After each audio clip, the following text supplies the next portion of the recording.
We need leaders who are going to go to the State House and lead, not ones who are just going to have their name thrown onto a piece of legislation just because, they can. We need people who are actually going to fulfill the promises they made to their constituents back here.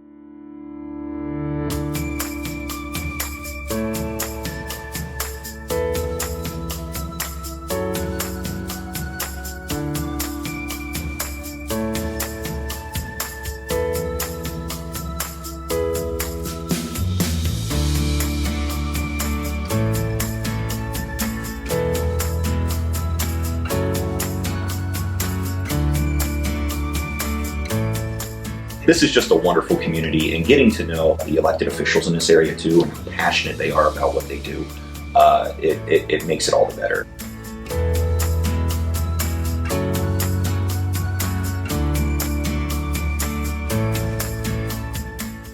They turned 30 December 5th. It's treated me all right so far too.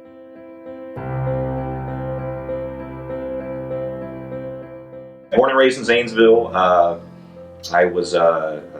grew up in public housing. My mom worked at McDonald's, raised my brother and I. My parents split when I was pretty young. She met my stepfather. He was a city code officer for the city of Zanesville. I think after high school I went off to Miami University, where I majored in history and minored in business law. 2011 I met my wife Alicia.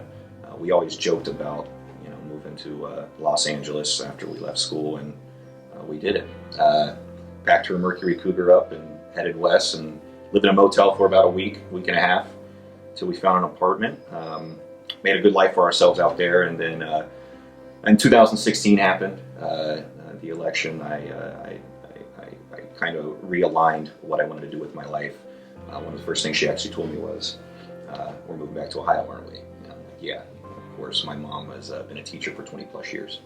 I wanted to go back and do everything I could for the communities back here in Ohio, because I knew what was to come would definitely have them on the other end of that, other end of that stick. So I bartended up at the Market District for a little bit. At the same time, I got my license to be a substitute teacher for the Akron Public School District. I'd say within the first month of doing that, I was offered a long-term teaching position as a 7th grade world history teacher at East Middle School. And I did that. That was a wonderful experience. On top of that, I began taking master's classes at Walsh University to get my master's in education, which I'm still doing. So I need to find a new job to kind of help me out a little bit with my school schedule. So I took a position as a job developer working with students and adults with disabilities, helping them find employment throughout Summit County. I see the difficulties a lot of these employers are having filling some of these positions, and it's mainly in the highly skilled trade areas. I kind of, got into running for office, and I sat down with my wife, and it was something I always wanted to do, and you know what? Something needs to be done. This is going to affect our generation, so it's about time for someone who of this generation to get up there and take some charge.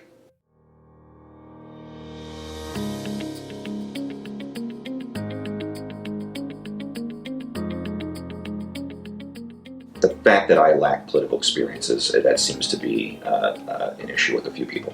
What I feel I lack politically, I make up for in my personal experience. My mother worked in fast food, raised my brother and I, went on to earn her degrees and achieve her dream of becoming a teacher. I taught in the Akron Public School District myself. Doing that job, I saw firsthand the struggles both teachers and students are facing inside the classroom. As a job developer right now, helping students and adults with disabilities, I have my finger on the job market around here. I grew up in public housing.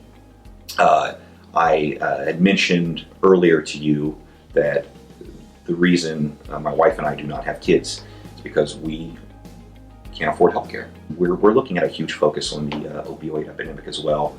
I have a close family member of mine who struggled with prescription medication, and that led to further drug use, and he still struggles with alcoholism today. So it's my personal experiences I feel I'm going to highlight the most. We have plans. We don't want to continue business as usual. We want to fix what's broken. We want to, again, expand upon the stuff that is working and make them better, and making sure Ohio is a more inclusive place for everyone, not just a given few.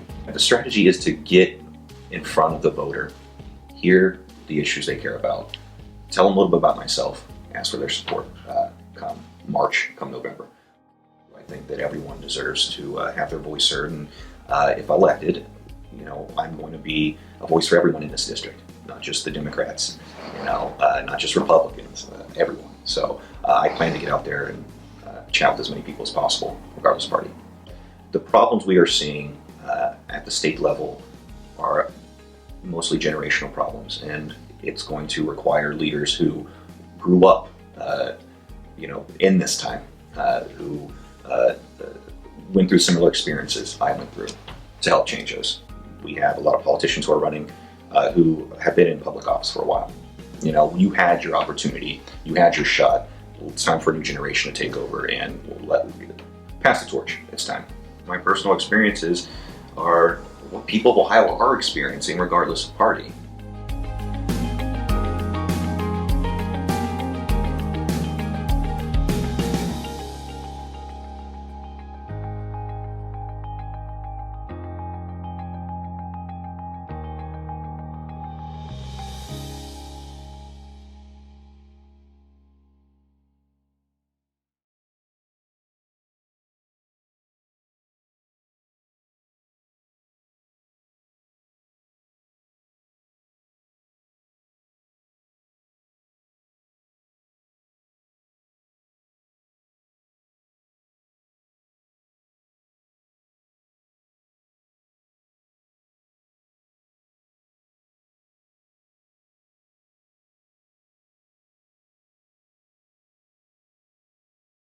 We have a pit bull mix and a Jack Wawa and a cat, but she's growing on me. She's growing on me.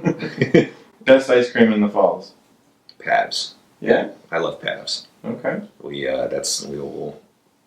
Anytime I say you want to go get Pavs, her eyes light up. My wife's eyes light up. She loves that place. Best restaurant in the falls? Best restaurant in the falls? That's a good question. I really like HOLMES. We go there for Monday 99-cent tacos. We love that place. We love the Boulevard. Okay. The Boulevard, they have great perch, and then their wing night on Tuesdays. It's fantastic. Lucci's Pizza is fantastic. Love it. I would say that place. It's not really a restaurant. It's more of a pizza place. Dilly's, BK, or Swenson's? Retro Dog is also acceptable. Swenson's. Get the Galley Boy. We'll get the... Teasers. Yeah, we get those teasers. Oh, the potato teasers. Chocolate malt. Chocolate malt. I'm going to actually go and get some. Are you? Yeah, I am pretty hungry. That sounds good.